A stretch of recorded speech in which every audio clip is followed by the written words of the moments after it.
కడపలో మహానాడు కార్యక్రమం అద్భుతంగా జరుగుతుందని ఎమ్మెల్యే ఇంటూరి నాగేశ్వరరావు అన్నారు. సాధారణ ఎన్నికల్లో టీడీపీ ఘన విజయం సాధించిన తర్వాత మొదటిసారి జరుగుతుందన్నారు. మహానాడు కార్యక్రమాన్ని ఘన విజయం చేస్తామని ఎమ్మెల్యే ధీమా వ్యక్తం చేశారు. కడపలో ఎన్నడూ లేని విధంగా ప్రజలు తెలుగుదేశం పార్టీని ఆదరించారంటున్న ఎమ్మెల్యే నాగేశ్వరరావుతో మా senior correspondent Kondalarao face to face. Kadapa మహానగరం సర్వంగా సుందరంగా తీర్చిదిద్దుతున్నారు. మహానాడుకి సంబంధించి కూడా ఇప్పటికే అన్ని ఏర్పాట్లు చేసిన నేపథ్యంలో రేపటి నుంచి కూడా ప్రజలందరూ కూడా తరలి వస్తున్న నేపథ్యం అయితే ఉంది. ఇప్పుడు మనతో పాటు కందుకూరు ఎమ్మెల్యే నాగేశ్వరరావు గారు ఉన్నారు. సార్, ఎలా ఉంది ఏర్పాట్లు, ఎలా ఉన్నాయి, ఏంటి పరిస్థితి? ఏర్పాట్లన్నీ బ్రహ్మాండంగా ఉన్నాయి. ప్రభుత్వం వచ్చి 1 year అయింది. క్యాడర్ కూడా లక్షలాది మంది తరలి రావడానికి రెడీగా ఉన్నారు.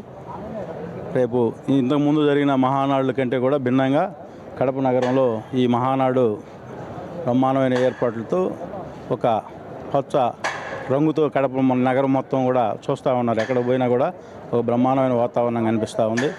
రేపు ఈ మహానాడు యువగలం పాదయాత్రలో ఏవైతే యువకులు ఈ పార్టీని 2024 ఎలక్షన్లో విజయం వైపు నడిపించారో అదే ఊపుతో రేపు యువకులు రేపు ఈ ప్రాంతాన్ని కూడా మీరు అందరూ కూడా చూస్తారు. మా నాయకుడు, యువ నాయకుడు లోకేష్ బాబు గారి సారథ్యంలో ఈ యువకులందరూ కూడా రాష్ట్రం నలుమూల నుంచి భారీ ఎత్తున తరలి వచ్చి రేపు ఈ మహానాడుని జయప్రదం చేస్తారని చెప్పి, అలాగే మహానాడు 43వ మహానాడు ఎప్పుడు కూడా కడప నగరంలో పెట్టలేదు. ప్రతిష్టాత్మకంగా ఈ నగరంలో తెలుగుదేశం పార్టీ ఎంత బలంగా ఉందనేది కూడా రేపు చూడబోతాము. లోకేష్ బాబు గారిని వర్కింగ్ ప్రెసిడెంట్గా అనౌన్స్ చేస్తారని ఒక వార్త కనపడుతుంది. దీని మీద మీ స్పందన? మా అందరికీ ఈ తెలుగుదేశం పార్టీకి భవిష్యత్ నాయకుడు లోకేష్ బాబు గారు ఏ పదవి ఇచ్చినా కూడా మేమందరం కూడా ఆయన బాటలో నడవడానికి సిద్ధంగా ఉన్నాం. సార్, మీరు చెప్పండి, ఎలా ఉంది ఈ ఏర్పాట్లు, ఎలా ఉన్నాయి, ఇప్పుడు ఎంతమంది ప్రజలు వస్తారని మీరు భావిస్తున్నారు? నేను ఏర్పాట్లు చాలా బాగున్నాయి. మొత్తం చూసుకుంటూ వస్తున్న ఫుడ్ అరేంజ్మెంట్స్ కానీ అన్నీ బ్రహ్మాండంగా ఉన్నాయి. ఒక 5 నుంచి 10 లక్షల మంది వస్తారని నేను అనుకుంటా ఉన్నాను. నేను గమనించింది ఏంటిదంటే చాలామంది వాలంటరీగా వస్తూ ఉన్నారు. అంటే మంచి ఉత్సాహం ఉంది. 1 year అయిపోయింది. లోకేష్ గారు అంటే వార్తల్లో చూస్తూ ఉన్నాం, ఆయన వర్కింగ్ ప్రెసిడెంట్ అని. ఆ ఉత్సాహం కూడా చాలామంది యువకుల్లో ఉంది, చాలామంది వాలంటరీగా ఉంది.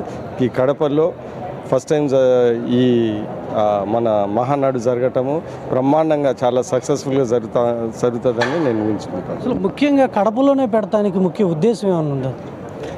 కడపలో అంటే ఎప్పుడు పెట్టలేదు, రాయలసీమలో పెట్టాలనేది ఒక ఉద్దేశము. ఈసారి రాయలసీమ ప్రజలు బ్రహ్మాండంగా తెలుగుదేశం పార్టీకి ఓటేశారు.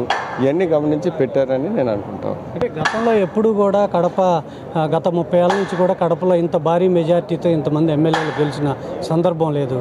ఈ రాయలసీమకి ఒక వరాల జల్లులాగా ఏమంటే రేపు కురిపించబోతున్నారా?